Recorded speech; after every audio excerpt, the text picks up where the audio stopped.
بسم اللہ الرحمن الرحیم۔ السلام علیکم ورحمۃ اللہ وبرکاتہ۔ امید ہے کہ میرے تمام دوست خیریت سے ہوں گے۔ اللہ تعالیٰ آپ کو خیریت سے رکھے اور آباد رکھے، خوش رکھے۔ آج میں آپ کو دعائے موسیٰ علیہ السلام بتاؤں گا۔ اس سے پہلے میں اپنے تمام دوستوں سے گزارش کروں گا کہ اگر ابھی تک چینل کو سبسکرائب نہیں کیا تو ضرور کریں، بیل آئیکن پہ کلک کریں، لائک، کمنٹ اور شیئر کرنا نہ بھولیں۔ آج میں اپنے پیارے دوستوں کے لیے دعائے موسیٰ علیہ السلام پڑھنا سکھا رہا ہوں، تو سٹارٹ کرتے ہیں۔ بسم اللہ الرحمن الرحیم۔ اللہم انت خلقتنی وانت تہدینی وانت تطعمنی وانت تسقنی وانت تمیتنی وانت تحیینی۔ اس کا مطلب ہے،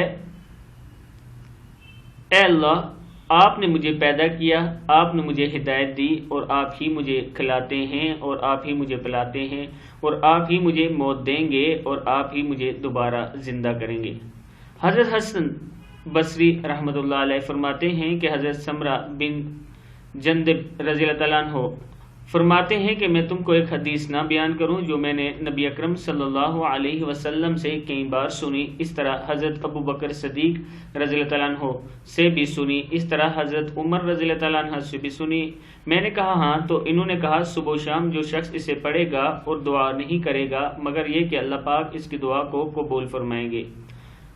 راوی نے کہا کہ میں نے عبداللہ بن سلام سے ملاقات کی۔ میں نے کہا تم کو ایک حدیث نہ سناؤں جس میں نے حضور اکرم صلی اللہ علیہ وسلم اور حضرت ابو بکر صدیق اور حضرت عمر رضی اللہ تعالیٰ عنہ سے کئی بار سنی؟ انہوں نے کہا ہاں، میں نے حدیث بیان کی۔ انہوں نے کہا قسم خدا کی میرے ماں باپ قربان جائیں اللہ کے رسول پر، یہ وہ کلمات ہیں جو اللہ تعالیٰ نے حضرت موسیٰ علیہ السلام کو عطا کیے تھے، اور وہ ہر دن 7 مرتبہ اسے پڑھتے تھے، کوئی سوال نہیں کرتے مگر یہ کہ اللہ تعالیٰ اسے قبول کرتے۔